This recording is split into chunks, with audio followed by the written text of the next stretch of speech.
Hello and welcome back to my top 10 picks of games throughout the years, and on this year we're focusing on 1993. So, I was very young at this time, not old enough to play anything like this. And it is, our number 10 pick here is Splatterhouse 3, and you have to rescue Jennifer and your son. Ooh. Now, Splatterhouse 3 has, like, divulging paths and like multiple endings and stuff like that, so you can get like a super good ending, a super bad ending, and then endings in between where like your son dies or Jennifer dies, or either or they live or they both die, that kind of deal. It's one of those kind of games.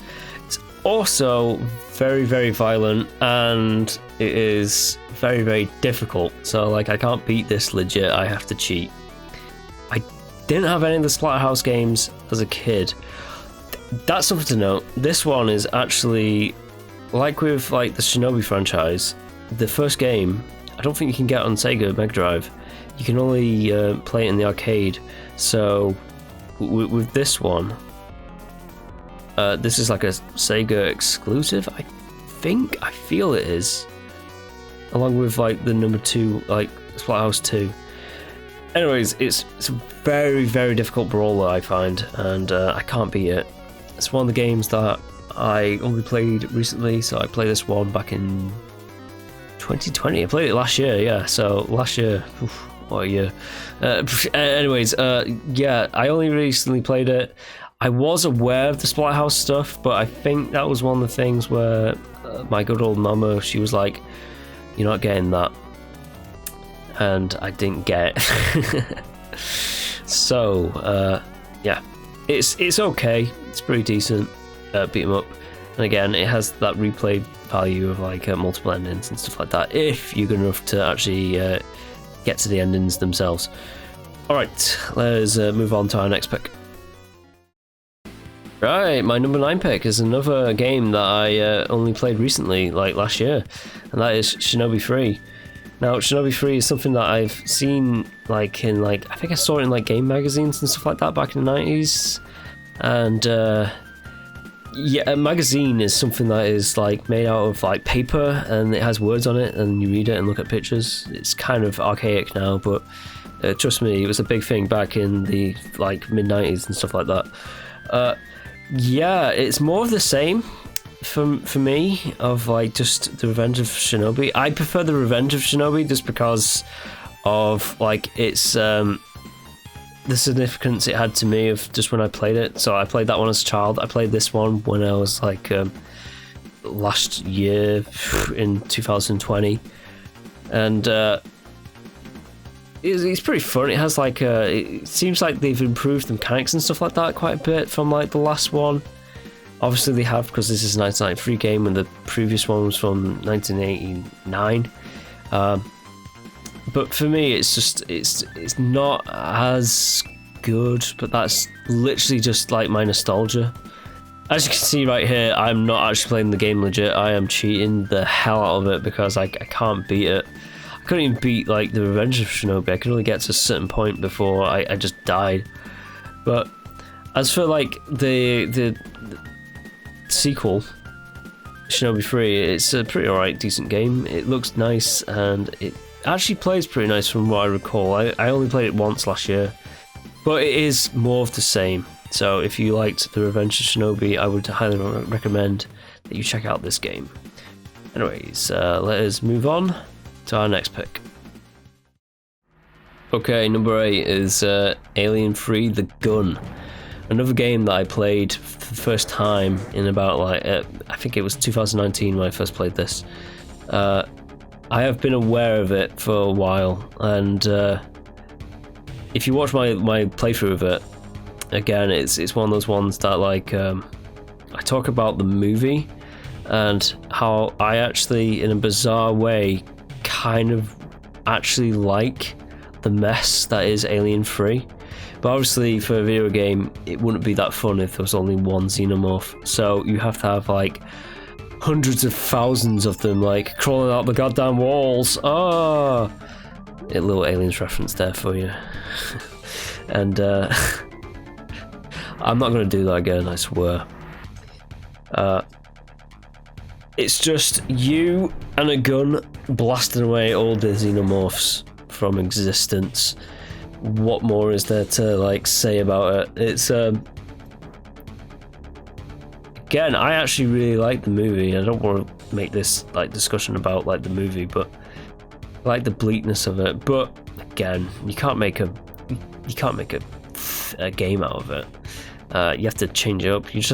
You basically have to make aliens again, and that's what they've done here in the first-person perspective, with rockets coming straight at you. The classic rockets of the Aliens franchise.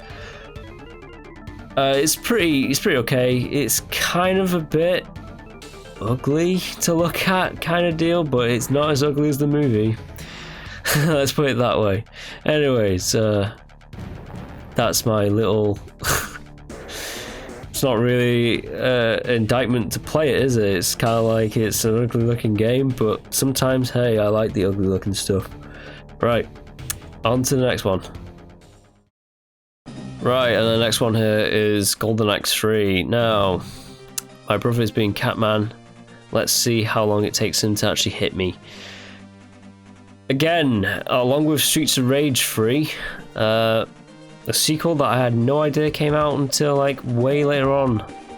And boy howdy, this is not like a Streets of Rage 2 or anything like that. It's definitely for me the weakest of the Golden Axe series. But that being said, it's still a pretty okay like side-scrolling brawler beat 'em up.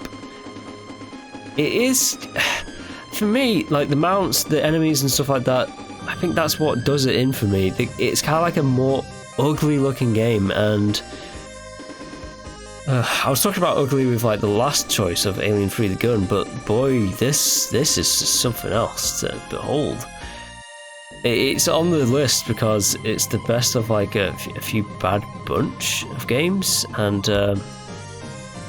by bad, I don't mean like super bad, I mean just like mediocre. It's not anything in comparison to like Golden Axe 2 or especially Golden Axe 1. My goodness, Golden Axe 1 is just a classic in my mind. But yeah, that mounts like a snail like lizard thing with a alien xenomorph tongue club. What's going on? Why not just have like the classic like chicken leg that has its like tail flapper that just like flaps and just knocks enemies down? It looks more like aesthetically pleasing and interesting to look at than that thing, whatever that thing was. So this game I played like way later on. I think I might have heard about it in like the mid 2000s of like people just said, hey, there was like a Golden Axe 3 at like one point. I'm like, what? There was only 2 Golden Axe games, and I had the same like thought with Streets of Rage 3. I was like, there's no Streets of Rage 3, there's only like 2 Streets of Rage games, because I played them, I should know. And I didn't, but like, again, this one is completely fine, it's just not as good as the sequels. And speaking of sequels, here we have Super Star Wars Empire Strikes Back. Now, I only recently played this in the last few years, and just like the last one, this is tough, and it might be even tougher. So right here you can see I'm playing with cheats on. I think I'm actually on like easy difficulty. Like I set them to easy and I still like couldn't beat them. They're just that hard. They're kind of cheap, but boy howdy, I do like the Bespin fight between Vader and Luke here. The duel.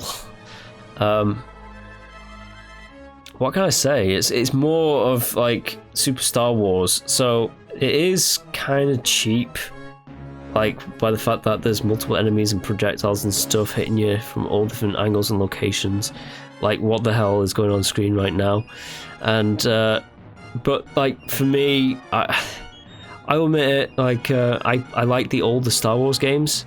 I think the newer games suck, and same goes with like most of the newer stuff. I've not seen like the TV shows like The Mandalorian or anything like that yet, so maybe like there is still like a bit of that Star Wars spirit there, but I might have said this in one of the, probably this playthrough actually, by the fact that I watched a channel called Red Letter Media quite a bit, and there's a guy on it called Rich Evans who had like a quote saying like he said Star Wars is creatively bankrupt, and there's a part of me that agrees heavily with him on that statement. So that's why I kind of find myself always going back to these original like things of original games.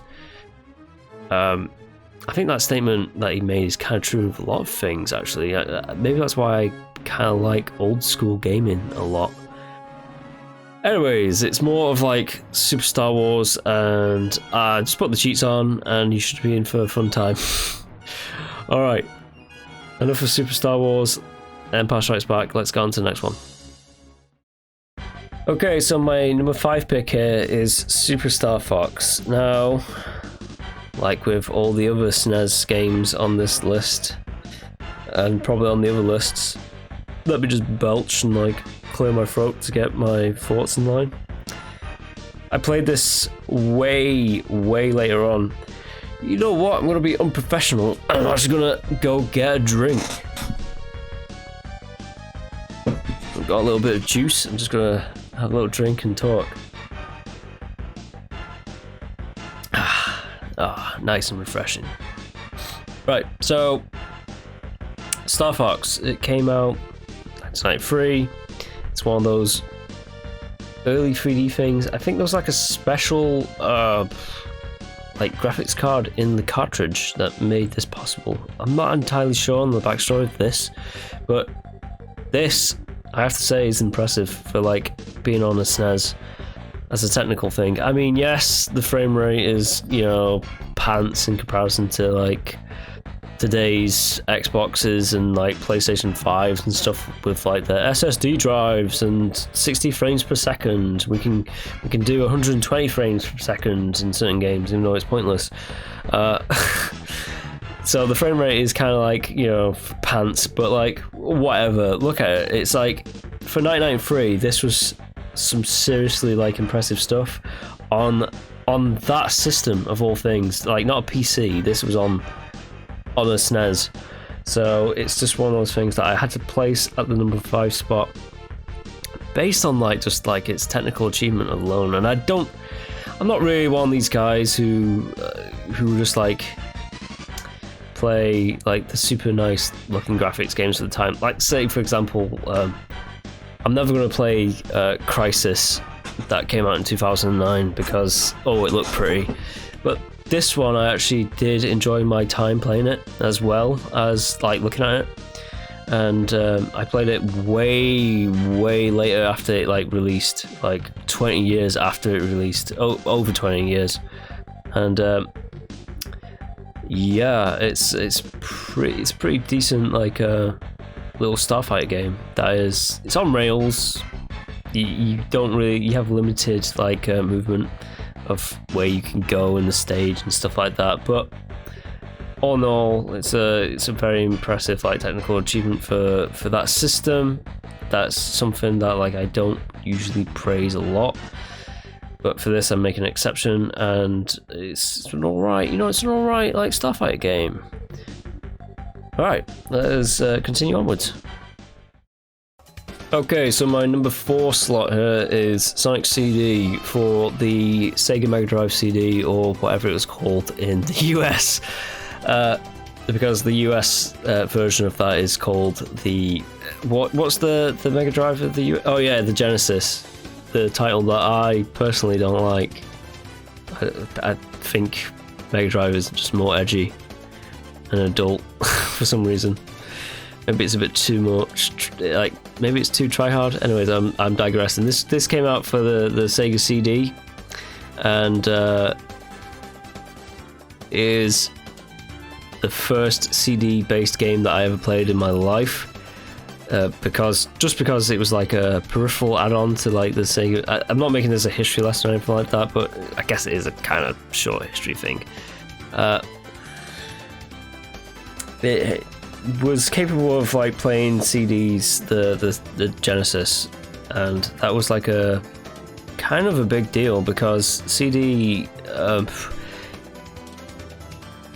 it's faster loading, and there's like more like you can get better audio quality on like CD. It's just better than like analog cassettes and stuff like that.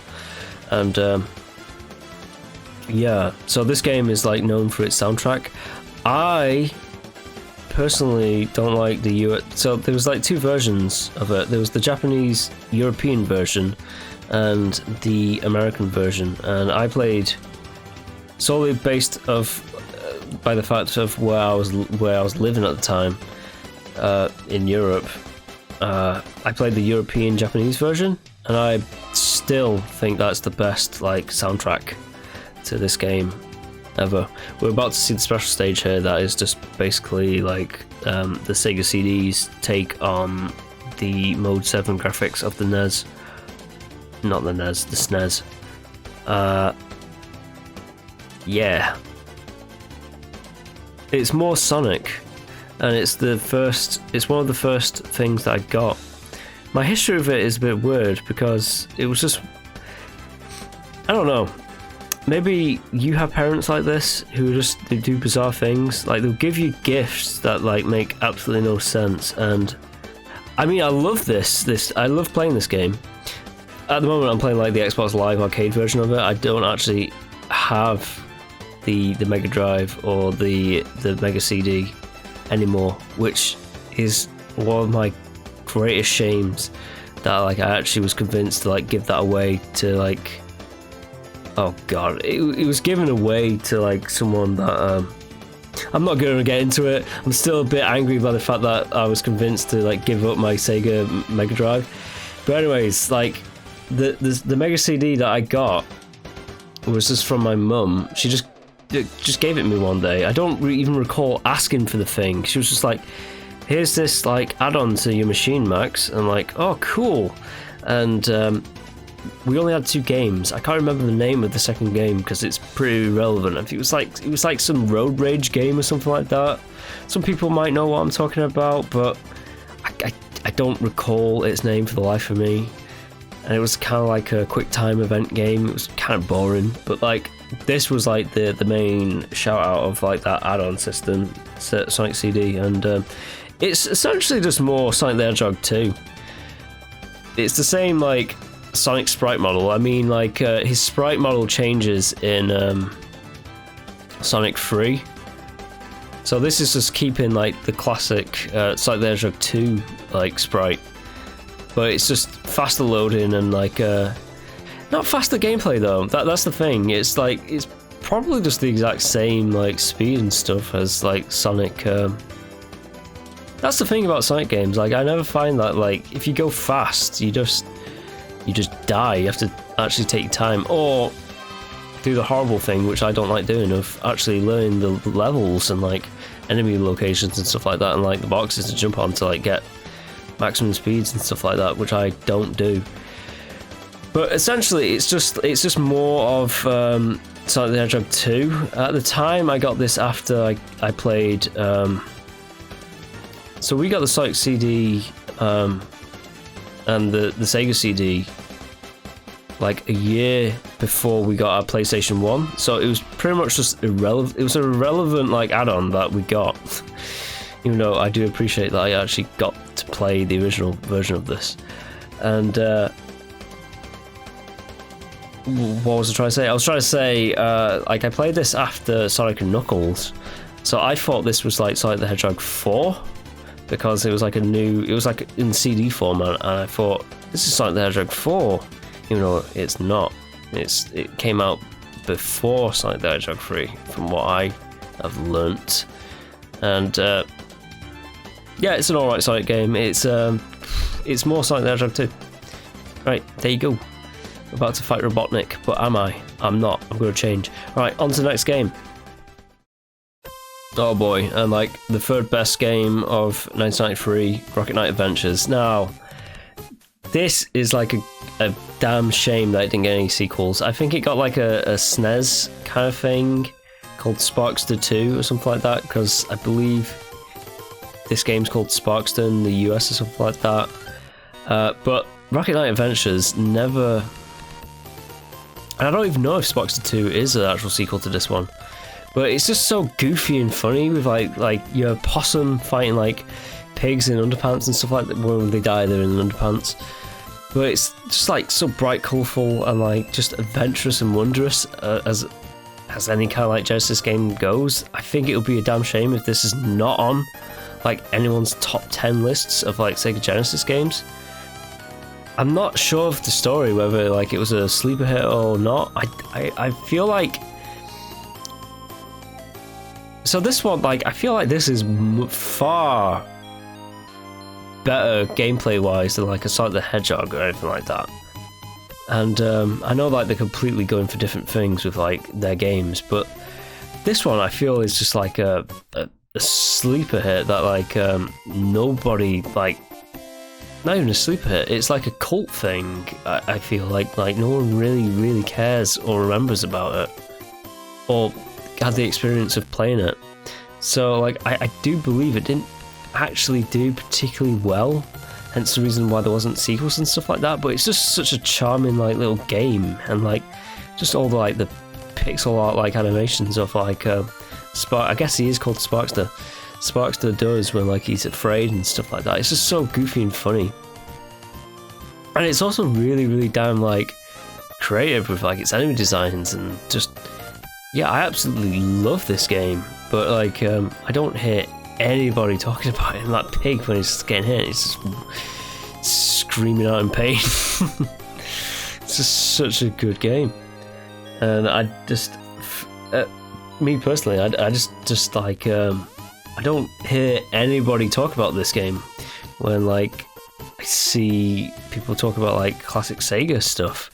It usually always comes down to like GoldenEye, Streets of Rage, and especially like Sonic the Hedgehog. But like this was like an actual like really great Konami game back in the day, and yeah, for me it's well deserving to be on like the number 3 list here. And yeah, oh god, yeah, just the fact that it goes from like that like side-scrolling hack and slash beat 'em up to like a kind of not Galaga. What's the name of the game? You know what I mean, like kind of like those alien shooter things. I can't recall what they're called at the moment, but like the gameplay changes up quite a bit here and there. By here and there I mean there's only a few sections when like you have these rocket jetpack sections, and yeah, I think it's a shame that like it didn't get as many like sequels as Sonic the Hedgehog. And boy howdy, we can talk about Sonic the Hedgehog all day long of like where that franchise went with like when it made the leap to 3D and how horrific that was. But like this game feels 10 times more creative than like than those Sonic games, but it just doesn't get the recognition, I feel. But I'm giving it recognition right now by putting it at number 3, and I think it's well deserving of its number 3 spot. But let us see what our number 2 is. Oh yeah, and our number 2 spot goes to Mortal Kombat 2. Now, this one I actually did play in an arcade. I think I played it in like a place called Blackpool, which is a place that no sane person should go to. But like the actual arcade, I think I was 7 years old. It wasn't the first Mortal Kombat game I ever played. The first Mortal Kombat game I played was in Australia in 1996 on a PlayStation 1, and yeah, that's my first time experiencing Mortal Kombat in 1996 on a PlayStation 1. That was Mortal Kombat 3. But my first time experiencing Mortal Kombat 2 here was probably like a few years after that, maybe 1997, 1998, something like that. I was at an arcade, and I recall it very well. I don't know what stage it was on, mind you. I don't know what stage it was on, but I was Liu Kang and I was fighting Baraka, and Baraka did the fatality on me where he didn't cut my head off, not the decapitation. He did the one where he sticks the blades into me and just lifts me up, and it's like a really slow, agonizing death. And even though I died, I was still satisfied by the game itself, and I think that is the testament of like Mortal Kombat and how like great it is. for me, I'm just like a bloodthirsty, like, well, I was a little bloodthirsty kid, and for me, even though like I gave it my all, I didn't know any of the special moves of Liu Kang or anything like that. I didn't have the time or money. It's like, here's a little bit of money, Max, go and play like a game. I chose Mortal Kombat 2. I played it. Baraka beat the hell out of me and they fatality'd me. I was like, that was a good death. And I think there's only a few games that like can get away with making me feel like that, where like I enjoy dying. Which, how bizarre is that to say? But yeah, obviously it's the sequel to Mortal Kombat 1. It's, in my opinion, a hell of a lot better than Mortal Kombat 1. I think that's everyone's opinion. A lot of people really like this one, and I did a poll on my channel like recently of like saying what's your guys' favorite Mortal Kombat game, and a lot of people chose Mortal Kombat 11, which I was generally surprised by. I thought a lot of people were going to be well into like Mortal Kombat 9 and Mortal Kombat 2 still, but like I don't know why I was surprised by that. Like Mortal Kombat 11 was getting so much love, because like I think Mortal Kombat 11 is the best one that they've made so far. Definitely improvement over 10. I wasn't too keen on Mortal Kombat X as I was with Mortal Kombat 9 or 11, and getting back onto Mortal Kombat 2, this is just me and my brother just playing around, just like beating the hell out of each other as we usually do. I think I'm Shang Tsung, he's Reptile. Yeah, it's just the better sequel, isn't it? Like, although I have opinions on Mortal Kombat 3 that we'll get to eventually, and especially in Mortal Kombat 4 as well.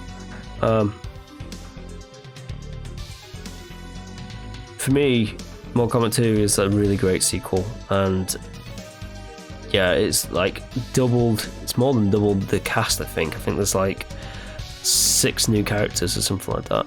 No, I think there's like 8 new characters, and like there's only 4 from the original, right? Something like that.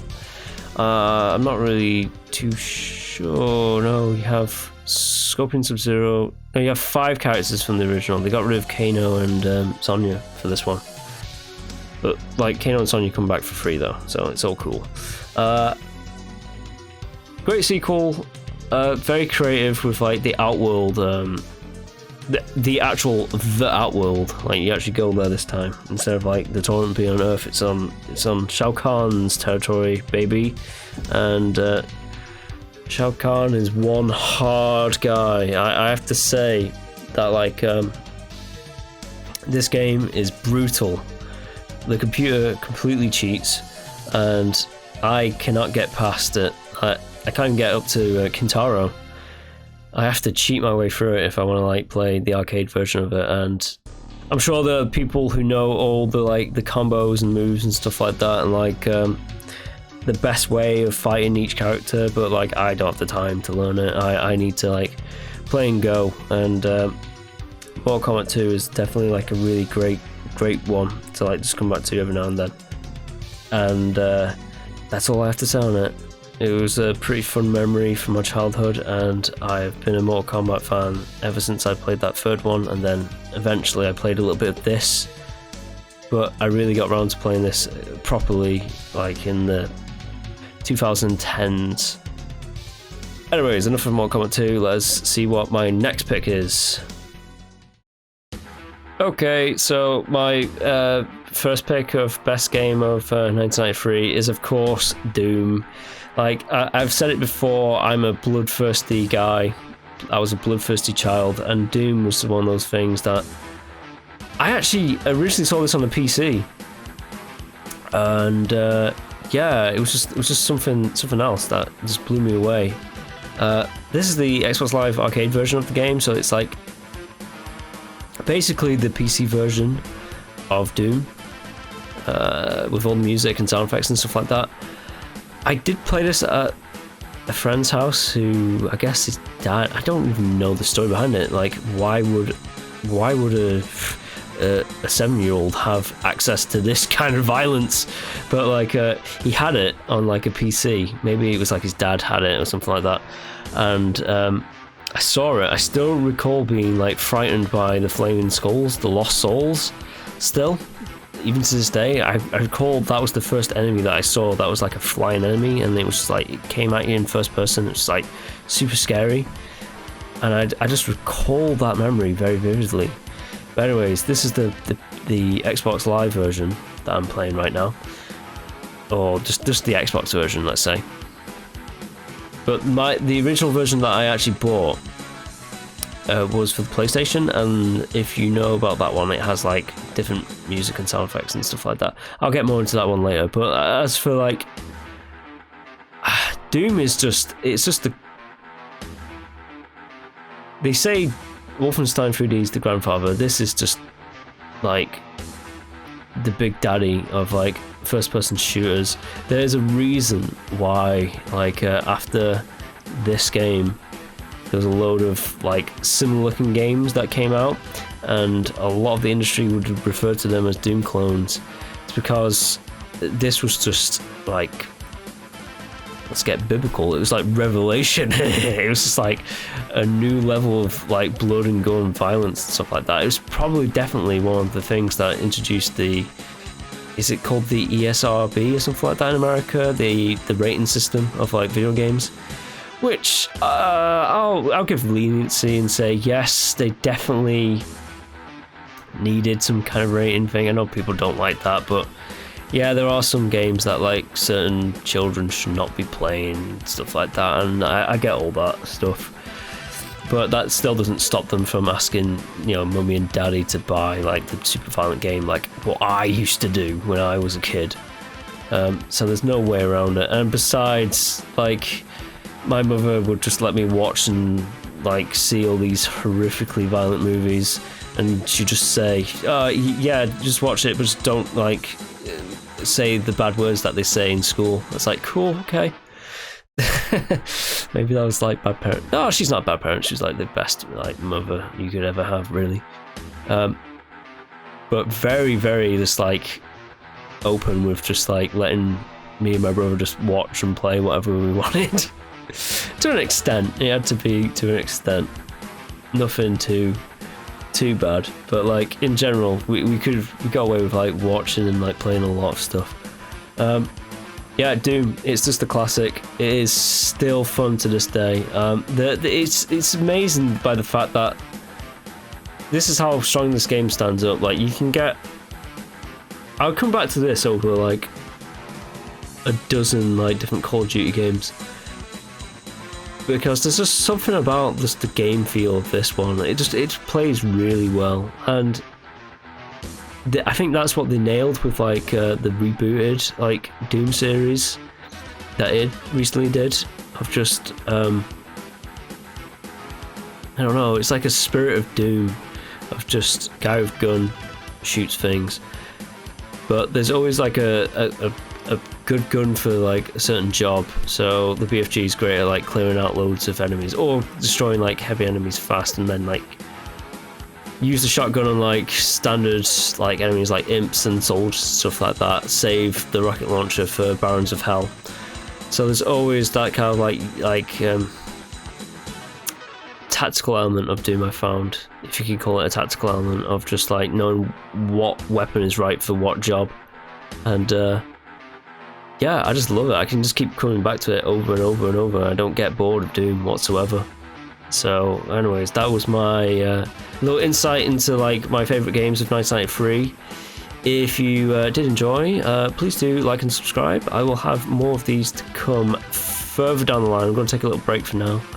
And there's the Spider Mastermind just dying, which is like, you know, success. Killed the Spider Mastermind. And yeah, I hope you did enjoy, as I said before, and if you did, please do like and subscribe, or tell me what were your favourite games of like 1993, if I missed any out. Okay, so that's all for now. I'll see you next time. Bye.